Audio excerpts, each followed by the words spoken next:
Assalamualaikum warahmatullahi wabarakatuh.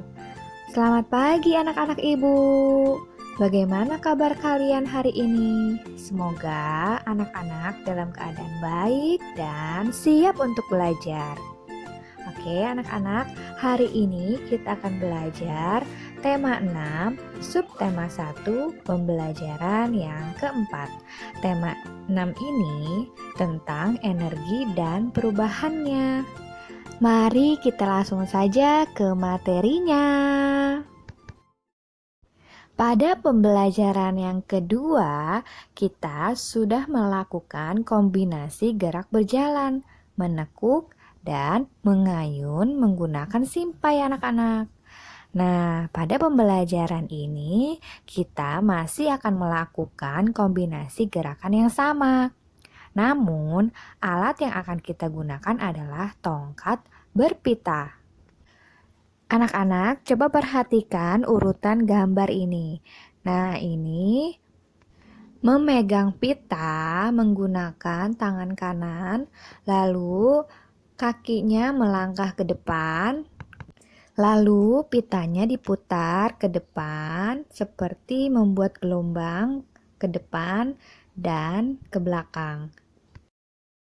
Untuk gerakan yang kedua, anak-anak menekuk kaki, kemudian mengarahkan tangannya ke depan, kemudian membuat bentuk gelombang ke arah depan dan ke belakang. Kemudian kaki kanannya ke depan dan posisi akhirnya itu berdiri dengan tegap.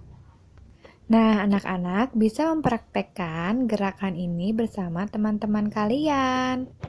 Anak-anak, kombinasi gerakan ini harus dilakukan dalam satu rangkaian. Nah, melakukannya dengan diiringi musik anak-anak. Air dan angin adalah sumber energi anak-anak. Air bukan hanya sumber energi bagi tubuh saja. Air juga sumber energi listrik loh anak-anak.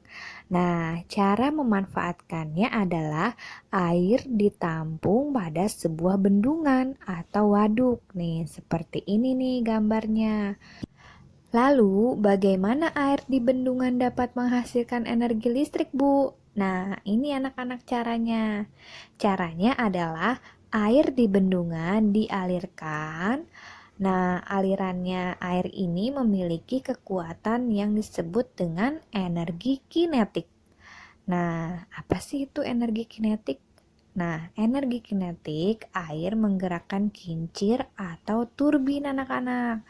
Nah, gerakan kincir air akan menggerakkan generator listrik.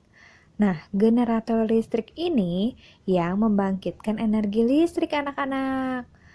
Bendungan atau waduk yang dimanfaatkan untuk menghasilkan energi listrik disebut pembangkit listrik tenaga air atau PLTA anak-anak.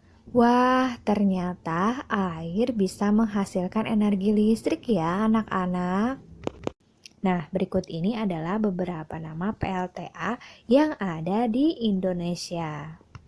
Ada PLTA Jatiluhur. Nah, lokasinya itu di Purwakarta, Jawa Barat.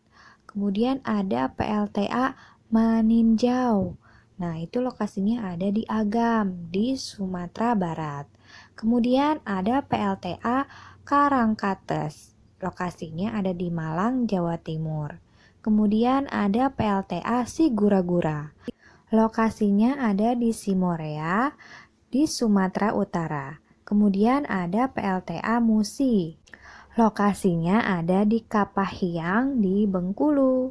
Kemudian ada PLTA Gajah Mungkur. Nah, lokasinya ada di Wonogiri, Jawa Tengah. Nah, itu tadi nama-nama PLTA yang ada di Indonesia. Nah, anak-anak, ini adalah PLTA Sigura-gura dan ini adalah PLTA Jatiluhur. Nah, anak-anak, sumber energi lainnya adalah udara. Di dalam udara itu terdapat oksigen. Nah, oksigen ini sangat penting sekali bagi kelangsungan hidup manusia. Manusia bisa bernapas karena menghirup oksigen. Nah, udara bukan hanya sumber energi bagi tubuh saja anak-anak, tetapi udara juga dapat dimanfaatkan sebagai energi listrik.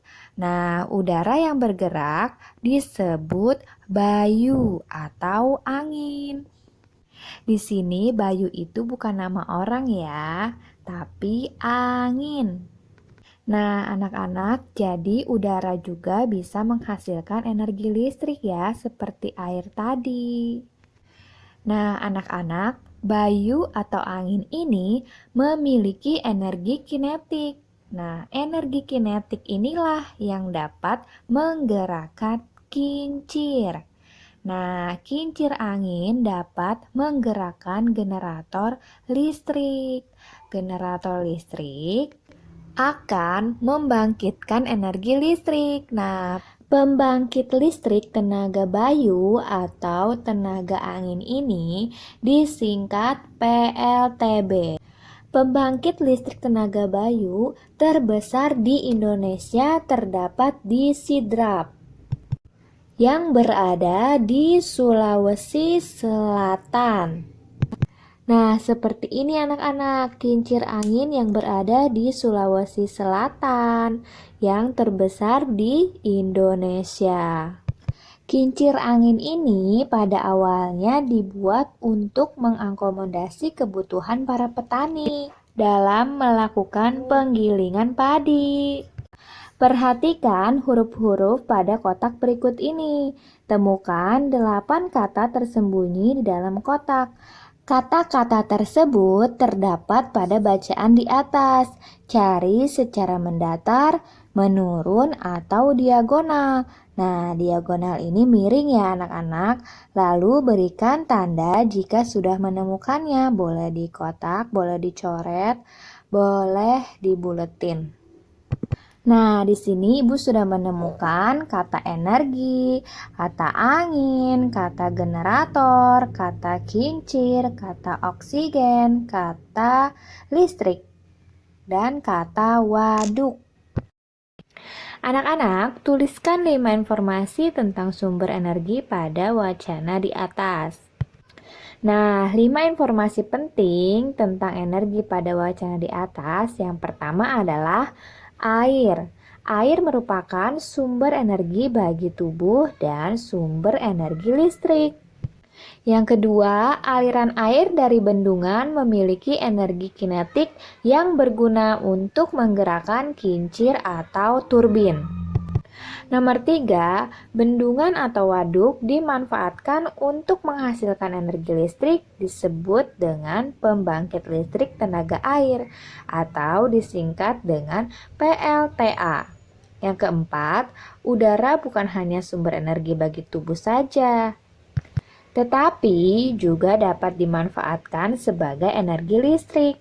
Yang kelima, angin memiliki energi kinetik yang dapat menggerakkan kincir. Lengkapilah kalimat berikut ini dengan kata yang tepat ya. Di sini ada 5 isian yang harus kita lengkapi isiannya. Yang pertama, gerak air dapat menghasilkan energi listrik. Yang kedua, kincir angin dapat menggerakkan generator yang akan membangkitkan energi listrik. Yang ketiga, air adalah contoh sumber energi. Yang keempat, energi kinetik air dapat menggerakkan kincir air. Yang kelima, saat bernapas manusia menghirup oksigen. Nah, anak-anak, kita wajib menjaga dan melestarikan lingkungan. Kenapa? Karena lingkungan adalah tempat hidup. Nah, lingkungan memberi sumber energi untuk kita. Namun, Energi tersebut terbatas persediaannya anak-anak. Apa yang harus kita lakukan sebagai bagian dari lingkungan untuk menghemat energi? Contohnya, kalau kita menghemat energi listrik, mematikan lampu saat tidak terpakai, mematikan alat-alat elektronik saat tidak terpakai. Kalau sudah pagi, mematikan lampu, lalu mematikan keran air pada saat tidak dipakai. Mandi tidak boleh terlalu lama. Nah, seperti itu ya anak-anak contohnya.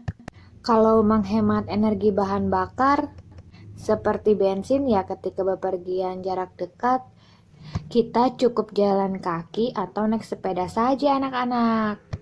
Itu cara-cara untuk menghemat energi anak-anak. Nah, anak-anak bisa lakukan wawancara kepada teman kalian. Pilihlah satu orang teman untuk diwawancarai. Kemudian susunlah beberapa pertanyaan tentang menghemat energi. Lakukan wawancara secara bergantian dan catatlah hasil wawancaramu ya. Nah, itu tadi anak-anak pembahasan kita pada tema 6, energi dan perubahannya, subtema 1, sumber energi, pembelajaran yang keempat. Semoga video Ibu bermanfaat untuk anak-anak. Terima kasih anak-anak sudah menonton video Ibu. Jangan lupa like, komen, dan subscribe. Wassalamualaikum warahmatullahi wabarakatuh.